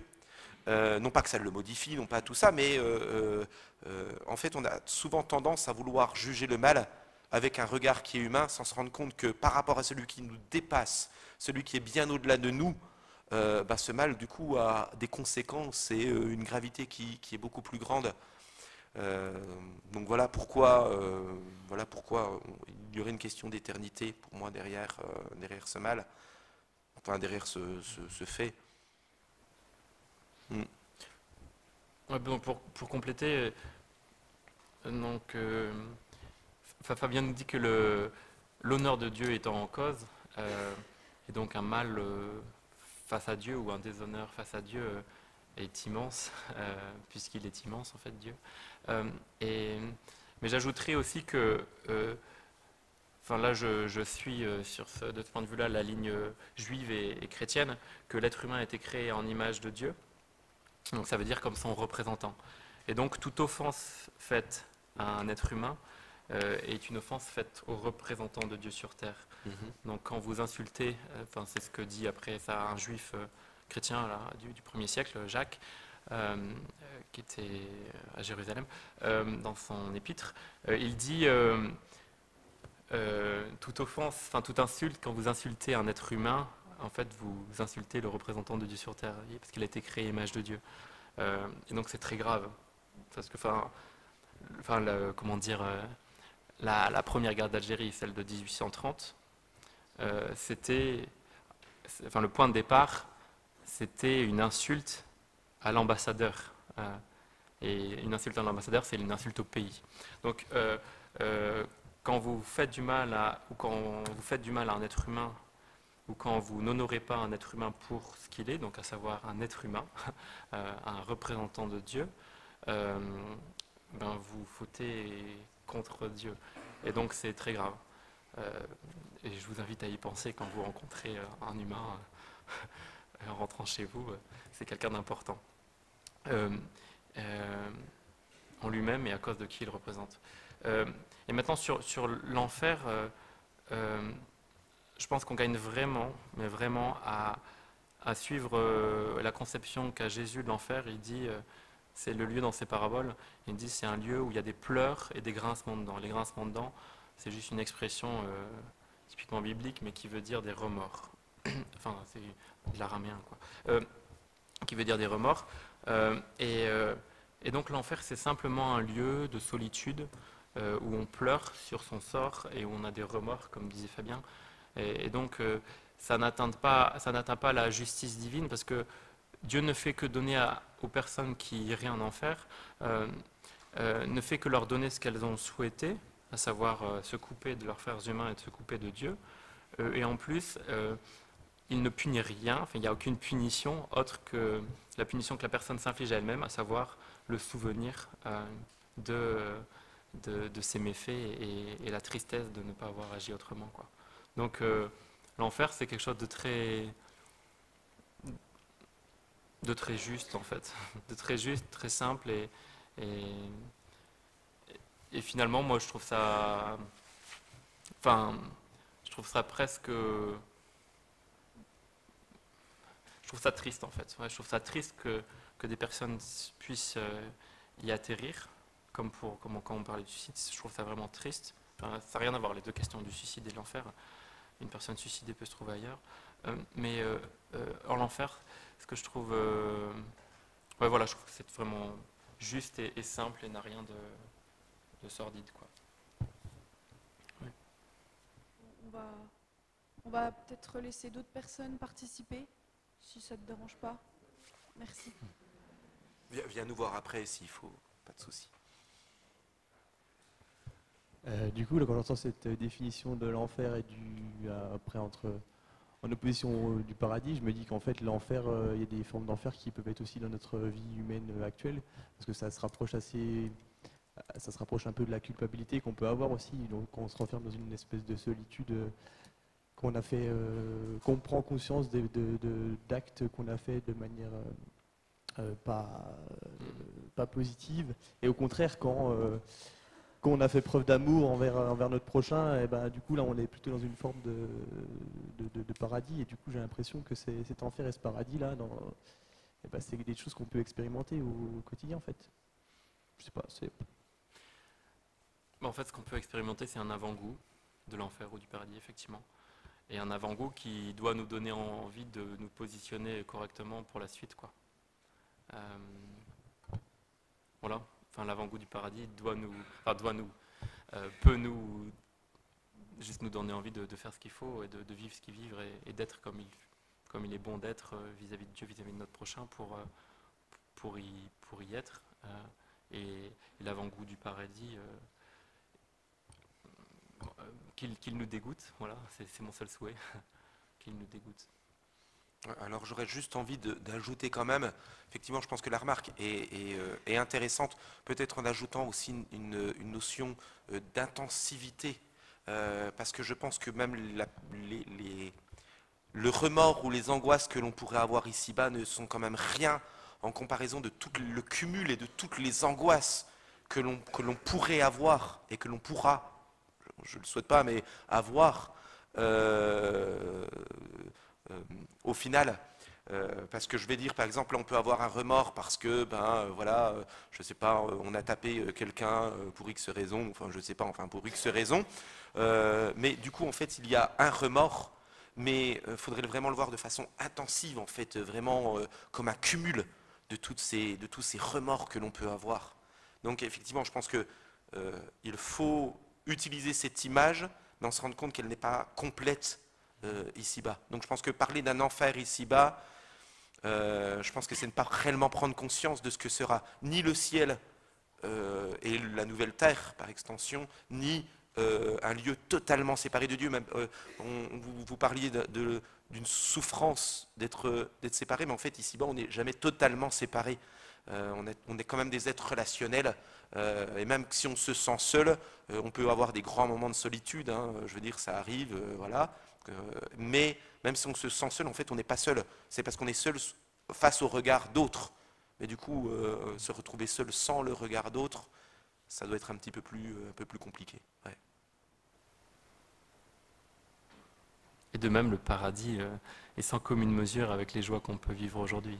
Ce sera extraordinaire. Ouais.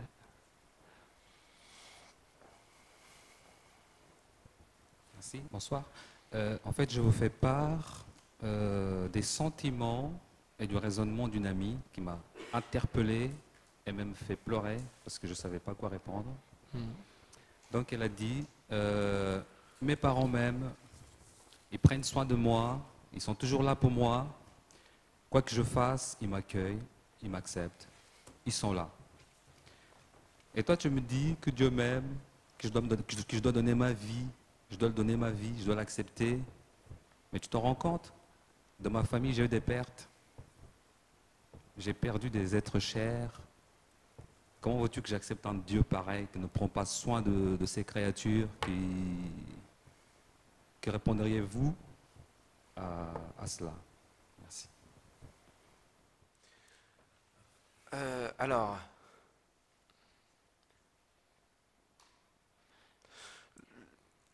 Tout à l'heure, c'est un peu la réponse que je donnais. Je crois on cherche à donner des réponses à ce qui n'a pas de réponse.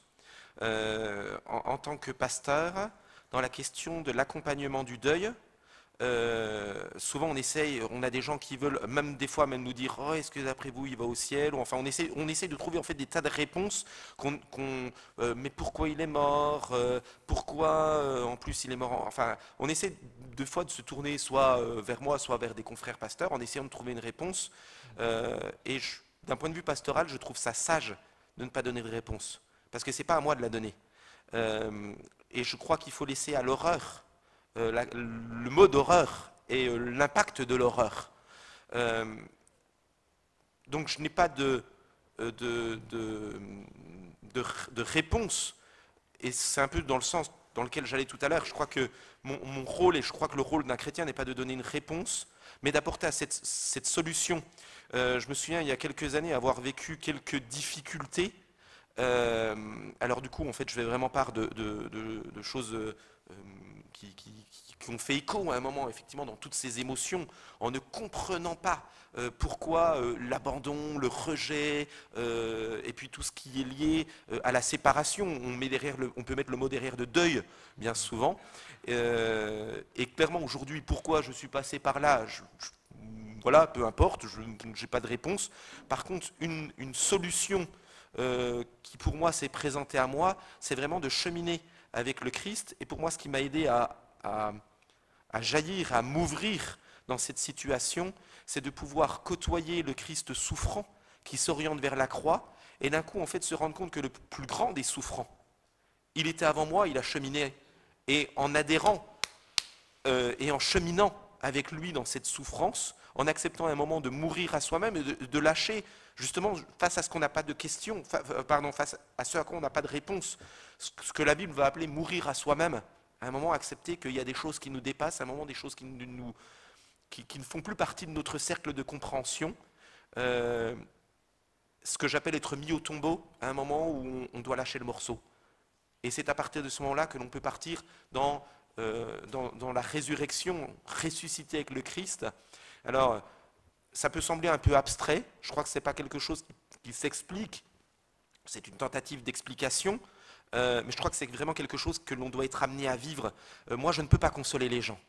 Je peux essayer de les accompagner, je peux essayer, mais je pense qu'on ne peut pas accompagner les gens, on n'a pas de réponse et c'est pas à moi de défendre, ce n'est pas à moi de défendre Dieu. Enfin, je veux dire, à un moment, il est Dieu, il doit le faire lui-même et je crois qu'il le fait lui-même et je crois qu'il le fait justement par cette expérience qui nous amène à un moment à s'abandonner nous-mêmes, à abandonner justement toutes ces prétentions, ces tentatives de réponse pour accepter que la réponse ne vient pas de nous ni d'une réponse mathématique, mais que cette réponse, je vais mettre derrière le mot de spirituel, métaphysique, c'est une réponse qui nous dépasse, que l'on doit attendre et que l'on peut recevoir.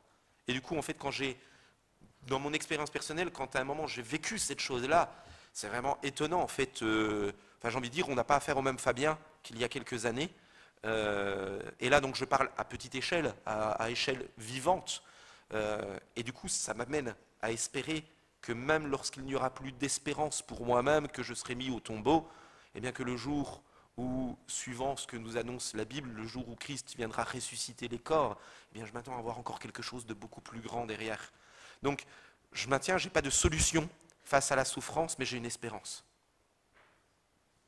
Alors, je maintiens, je pense que beaucoup viennent en espérant peut-être trouver des solutions toutes faites.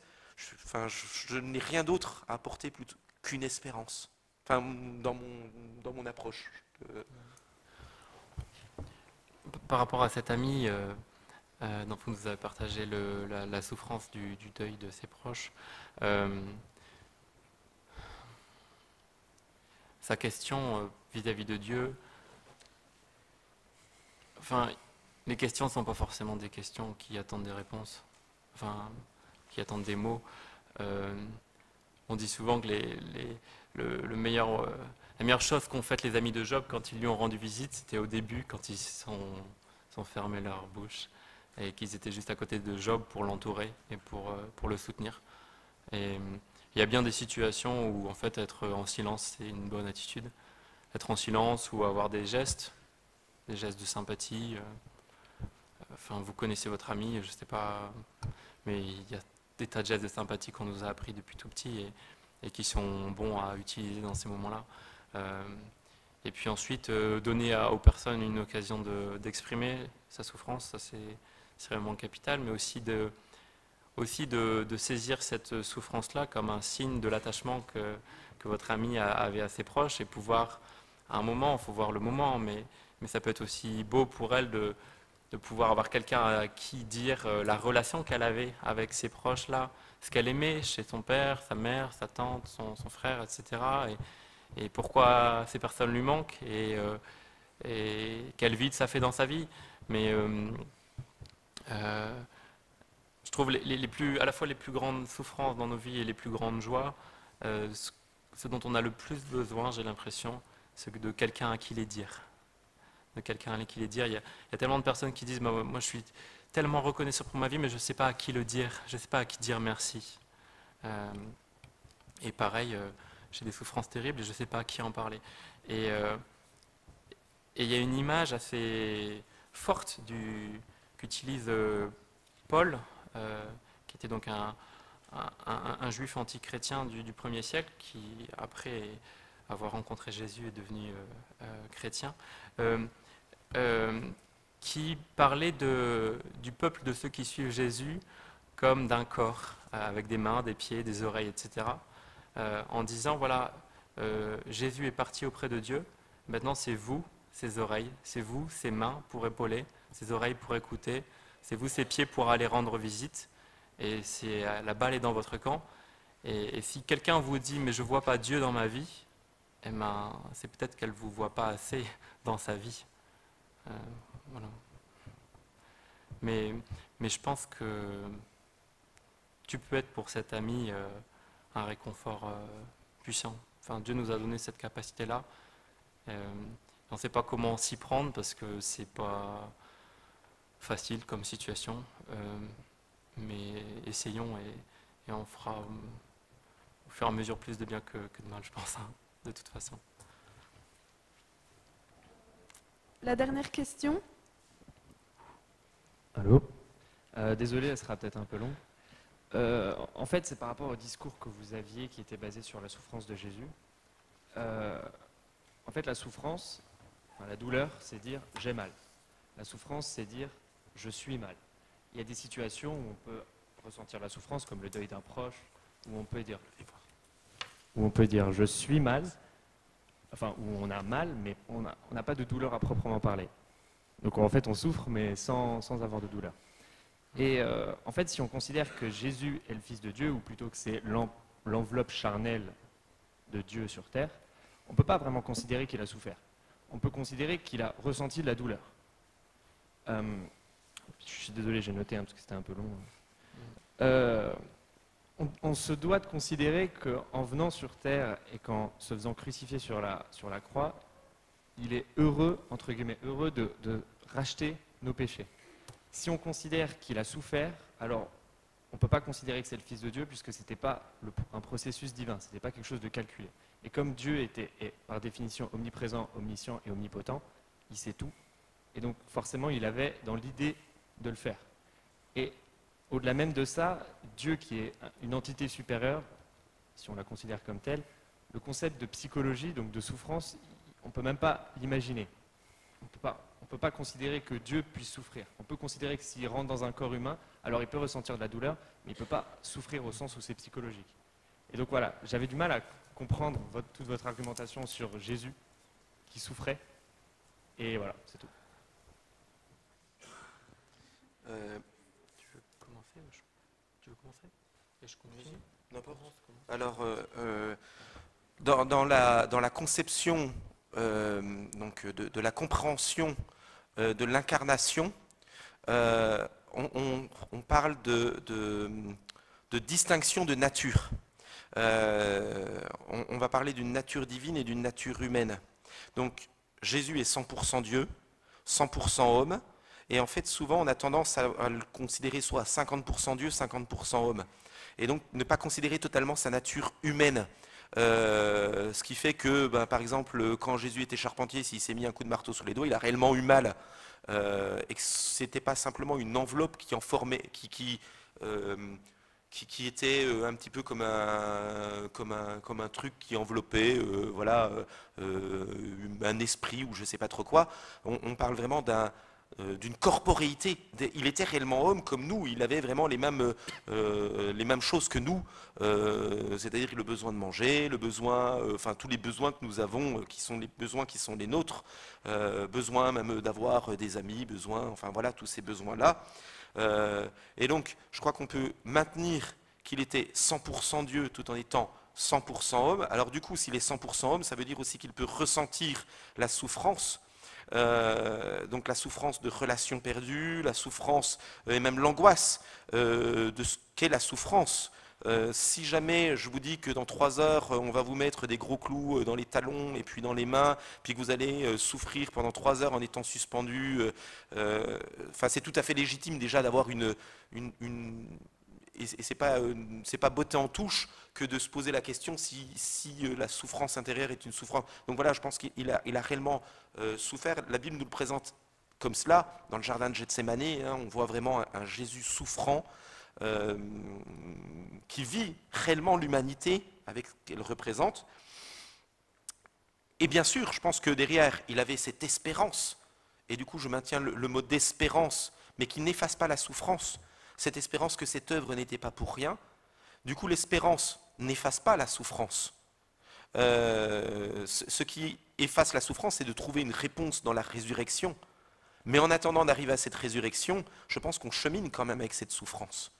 Et puis ensuite, la question de la souffrance, et de la souffrance ultime, je crois, pour Jésus, c'est d'être séparé de son Père. Alors du coup, c'est une conception qui est quand même une conception très chrétienne et qui est une réponse très croyante à cela. C'est de dire que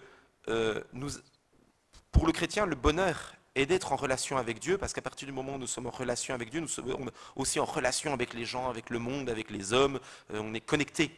Je pourrais le mettre comme ça. Et lorsque Jésus est sur la croix, il va dire « Mon Père m'a abandonné ». Et c'est là pour... Enfin, on a l'impression pour lui cette souffrance la plus atroce. Pourquoi m'as-tu abandonné? Et donc du coup, il y a aussi cette souffrance d'une incompréhension, voilà. Donc, je pense qu'on peut parler de souffrance, peut-être même d'incompréhension de la part de Jésus, mais ce n'est pas pour ça qu'il n'y a pas d'espérance. Et donc, je fais la différence entre espérance et souffrance. Et du coup, c'est pour ça que, par exemple, dans nos propres souffrances, je veux dire, il ne suffit pas ça veut dire que la souffrance a un chemin. Et on aurait envie, et je pense même de façon très, je veux dire, un bon chrétien aurait même tendance à aller voir un pasteur en disant « je souffre, j'aimerais que tu pries pour moi », puis ne plus avoir mal dans la foulée.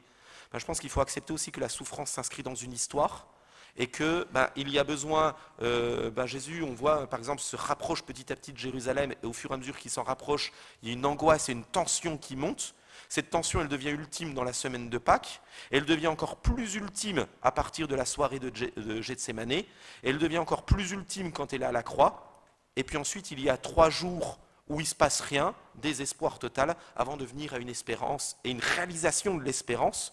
Donc, alors j'étends un peu, pardon, mais je vais donc plus dans le propos, et c'est pour ça que je maintiens que Jésus a souffert, qu'il ait une espérance, et que du coup dans notre souffrance il peut être là parce que lui-même a souffert, que l'on peut avoir une espérance après, et que la solution de l'espérance n'arrive qu'à partir du moment où le Christ vient nous rejoindre dans sa résurrection.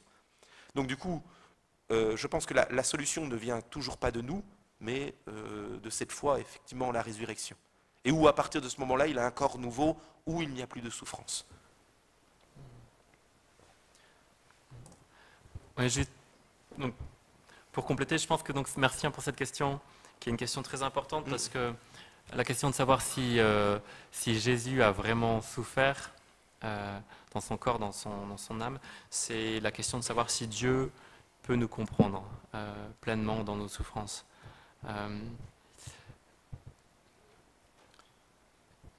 Et pour répondre à cette question, d'abord je questionnerai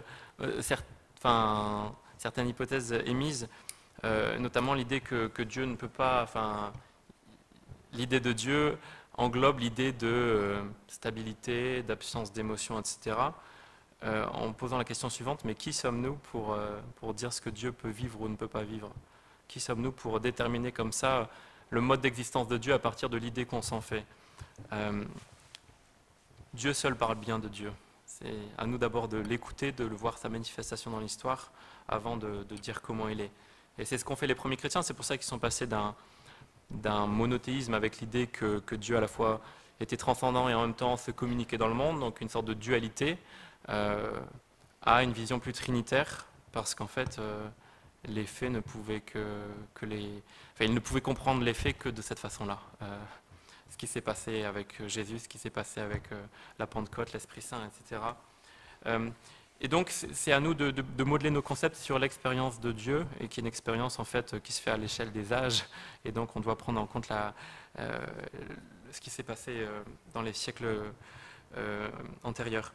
Maintenant, sur cette question-là, ce qui nous induit en erreur, en fait, souvent, c'est le fait que parmi les pères de l'Église, donc les premiers chrétiens qui ont vraiment élaboré la doctrine chrétienne dans sa finesse, beaucoup appréciaient beaucoup la philosophie stoïcienne, donc qui était une philosophie, donc Épictète, Marc Aurèle et les autres, qui était une philosophie où l'idéal, c'était un idéal justement de maîtrise des passions ou des émotions, et aussi et même de force, de stabilité et de détachement vis-à-vis de ce qui n'est pas en notre pouvoir. Les stoïciens distinguaient deux choses, ce qui est en votre pouvoir et ce qui n'est pas en votre pouvoir. Et ils disaient quelque part, pourquoi vous inquiétez-vous si c'est en votre pouvoir, ben faites-le. Si ce n'est pas en votre pouvoir, pourquoi vous inquiétez-vous? Et donc dans tous les cas, il n'y a pas à s'inquiéter, parce que soit c'est entre votre pouvoir, et donc à vous d'agir, soit c'est pas en votre pouvoir, et donc abandonnez-le au destin. Et donc cet idéal de détachement a fait que certains pères de l'Église, c'est un certain Spanut qui l'a montré, qui l'a bien montré avec les textes à l'appui, ont imaginé que Dieu ne pouvait pas être autrement qu'impassible. Mais sauf qu'en fait, donc des théologiens contemporains comme Jürgen Moltmann, l'allemand, ont montré qu'il y avait... Enfin, on l'a accepté sans remise en cause, alors qu'en fait, la philosophie stoïcienne n'est pas une philosophie chrétienne, et cet idéal de détachement, en fait, n'a rien du Dieu biblique, qui bien sûr reste transcendant, bien sûr, Dieu le Père ne s'écroule pas, ne meurt pas quand Jésus meurt sur la croix, mais il n'empêche, toutes les évangiles nous disent que quand le Christ est mort, il y a des tremblements de terre, il y a une obscurité pendant plusieurs heures. Et si Dieu a bien mis le soleil comme symbole de sa bonté qui irradie sans cesse nos vies, cette obscurité était là pour dire que quelque chose de gravissime s'était passé pour le Père, Dieu le Père lui-même. Et la Bible entière regorge d'images où Dieu a des émotions, et je pense qu'on est sage à accueillir cette imagerie, même si on sait bien que Dieu ne vit pas les choses sur le même mode que nous, mais il les vit peut-être en fait de façon plus intense que nous, tout simplement. Donc pour finir, pour répondre à cette question importante de savoir si Dieu peut nous comprendre dans nos joies et nos souffrances, je répondrai que oui, et il nous comprend mieux que nous-mêmes en fait. Et un jour, on pourra ressentir ce qu'il a ressenti en fait. C'est ce qui nous est promis. Voilà, je vous remercie. Merci pour toutes ces questions.